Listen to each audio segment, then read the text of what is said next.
Imagine overhearing your own daughter-in-law say, "I hope this is her last one." That's exactly what happened on my 75th birthday. As I stood there pretending I didn't hear, my heart sank. How could someone I had welcomed into my family, someone I had loved and nurtured, wish me gone? The weight of her words crushed me, but I couldn't let anyone see the hurt. I smiled, kept quiet, and did my best to carry on with the evening. But inside, everything shifted. The truth hit me like a wrecking ball. My son, the one I had raised with all my love, the child I thought I knew, was silently planning my end. He was sitting there, raising a glass, laughing with his wife, completely oblivious to the turmoil I was feeling. The one person I had sacrificed everything for, the person I thought would always take care of me, was plotting to take everything I had worked for. And then there was the house, my beautiful home. The one I designed with such care, with so much love, the house that held decades of memories, was now becoming a symbol of betrayal. Rebecca, my daughter-in-law, had slowly started to redecorate it, room by room. Every change she made, every new paint color, every new piece of furniture felt like a personal affront. It was as if they were erasing me, one room at a time, turning my sanctuary into their playground. But this wasn't just about the house. This was about something much deeper. That night, as I stood in my own home, pretending everything was fine, I realized something. I couldn't ignore it anymore. I couldn't pretend that everything was okay, that my son still saw me as the woman who had shaped his life, the one who had poured her love and heart into him. I was no longer the mother he adored. I had become an obstacle to his plans, something to be gotten rid of when the time was right. I made a decision that would change everything. I would no longer be a passive participant in my own life. I would take control. Welcome to Real Her Stories, a place where women share their strength, resilience, and the untold stories of triumph. If you're new here, don't forget to hit the subscribe button, give us a like, and share your thoughts in the comments below. Your voice matters, and together, we'll find the courage to move forward. This is my story, and I'm ready to share it with you. The next morning, as I stood by the window, I looked out at my son and daughter-in-law, going about their daily routines as if nothing had happened. The sun was shining, the birds were singing, and the world outside seemed so normal, so unaffected by the chaos inside my own heart. But I couldn't shake the feeling that something was terribly wrong. My stomach twisted into a tight knot, and for the first time in years, I found myself questioning everything. For decades, I had been the one who held our family together. I was the glue that kept us strong, the one who sacrificed my own desires and ambitions to ensure their happiness. My husband, my children, my home, they were my everything. I never thought twice about giving up my dreams for them, never hesitated to put their needs first. And now, as I watched James and Rebecca carry on with their lives, oblivious to the storm brewing inside me, I wondered if it had all been for nothing. I had raised James with love and devotion, proud of the man he had become. I had believed that he was my legacy, the person who would carry on my values and my name. But now, I couldn't help but see the cracks forming in the foundation of our relationship. My son, the boy I had once cradled in my arms, was now a stranger, a man who had quietly begun to plot my end. And Rebecca, the woman I had taken in like a daughter, was no better. She had woven herself into the fabric of my family, and now I realized she was helping him tear it apart. It wasn't just the house, the subtle changes she made, room by room. It wasn't even the quiet whispers between her and James, which I overheard in the hallway. It was the realization that they were playing a game I hadn't even known I was part of. For years, I had trusted James to manage my finances and my health, believing that he was doing so out of love. But now, as I thought back on the past few months, the signs had been there all along. Little by little, James had inserted himself into every aspect of my life.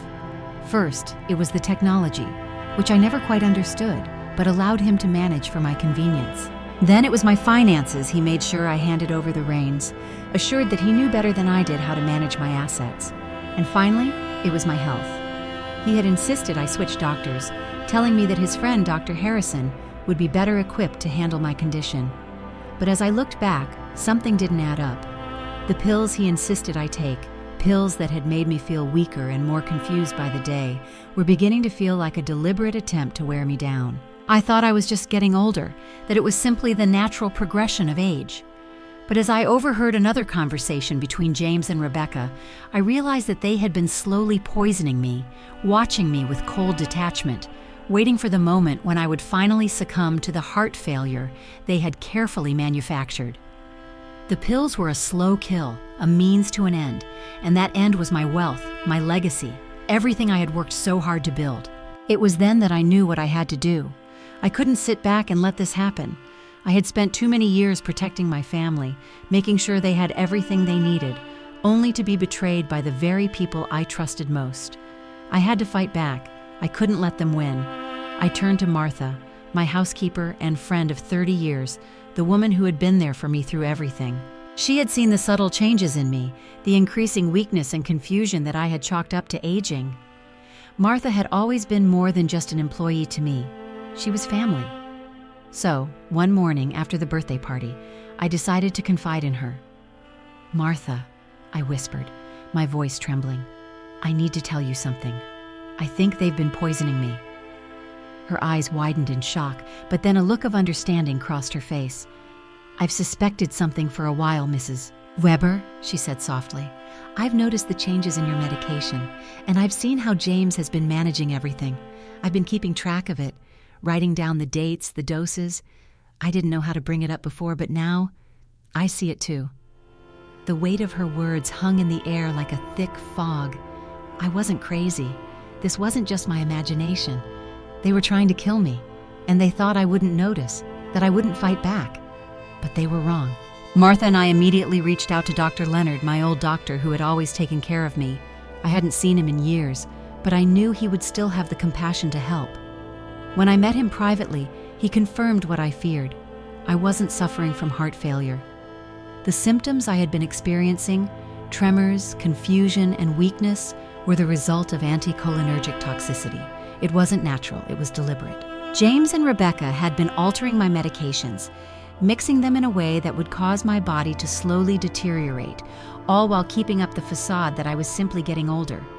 My heart sank, but at the same time, a fire ignited within me.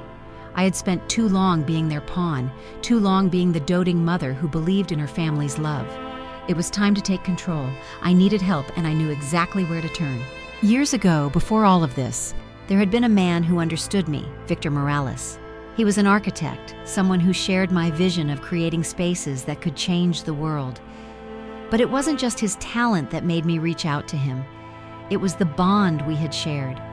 We had once dreamed together, but when life pulled us in different directions, we lost touch. Now, I needed him, not just for his expertise, but for his unwavering sense of justice. I made the call. My voice trembled as I spoke his name. "Victor," I said, my heart pounding in my chest. "It's Caroline. I need your help." There was silence on the other end of the line, and then his deep voice, steady and calm, responded, "I'm listening, Caroline." And just like that, I knew this was the turning point. It was time to fight back. I wasn't going to be a victim. I was going to make sure that James and Rebecca couldn't destroy me. With Victor by my side, we would build a plan for justice, a plan for me to take back my life. After months of meticulous planning, I was finally ready. I had gathered every piece of evidence, secured the necessary legal backing, and with Victor's unwavering support, we crafted a strategy that would expose James and Rebecca for who they truly were. This wasn't just about my personal safety anymore. It was about taking back my life, my legacy, and ensuring they would never take what wasn't theirs. The evening of the gala arrived, the moment I had been preparing for. James and Rebecca were celebrating his promotion at Westridge, and I was expected to attend, playing the part of the frail, confused mother they had carefully constructed. They had no idea that the woman they had underestimated, the woman they thought they could control, was about to reveal the truth. As I entered the grand ballroom, I could feel their eyes on me. I wasn't the feeble old woman they expected. I had walked into that room with confidence, each step a testament to the strength I had rediscovered over the past few months. I could see the surprise flicker in their eyes when they realized I wasn't the same person I had been at the last family gathering. They could no longer hide behind the facade they had carefully built. James took the stage, delivering his speech about his promotion, his achievements, his future. His words felt empty now, hollow, I watched him from the sidelines, a man who had built his success on the foundation of lies, manipulation, and my sacrifices. The applause rang out, but it didn't reach me. I had heard enough of his lies. It was my turn now. When the applause died down, I stood up. The room grew quieter, the murmurs of conversation halting as all eyes turned toward me. I knew this moment would be the turning point, and I wasn't going to waste it. I took a deep breath and addressed the guests, my voice clear and steady. "I have something to share with you all," I began, my gaze never leaving James and Rebecca. They didn't know what was coming, but I could see the uncertainty in their eyes. They knew something was off, but they didn't realize the full extent of what I had uncovered. I began to speak of the project I had quietly been working on for over a year, the Urban Hub, a sustainable community development initiative that would change the way we approached urban living. I saw James shift uncomfortably, his confusion growing. He had no idea about this project, and his discomfort was only the beginning. I wasn't finished yet. Then I dropped the bombshell. "And now, I have an important announcement. The house you've been eyeing, the one you thought would become yours, it has been transferred, not to you, but to the Weber Foundation for Young Architects. It will now serve as an educational center for aspiring architects, preserving my legacy in a way you never expected." The room fell into stunned silence. James's face went pale, and I could almost feel the shock reverberating through him. His hand tightened around his glass, but his body froze. Rebecca, too, seemed to lose her grip on composure, her eyes darting nervously between me and the crowd. "But that's not all," I continued, letting the weight of the moment settle. "The truth is, the house isn't the only thing that's been taken from me. James and Rebecca have been systematically manipulating me. They've been altering my medication, and I have the proof." With that, I pulled out the documents, surveillance footage, financial records, and transcripts of their conversations and handed them over to the people closest to me. These are the records of their deceit. They've been siphoning funds from my accounts, altering my prescriptions, and planning for my death to inherit everything. The gasps that followed were deafening. James's mouth opened and closed, but no words came out. Rebecca tried to distance herself, claiming she wasn't involved, but it was too late. The evidence was undeniable. The documents in front of them proved everything. Their scheme, their lies, their attempts to take everything from me had been exposed in front of the very people they had tried to impress. James stammered, his voice faltering. This isn't true. You don't know what you're saying." But it didn't matter. The truth had already been laid bare. There was no escaping it now. His career, his reputation, his relationship with me, all of it was crumbling before his eyes.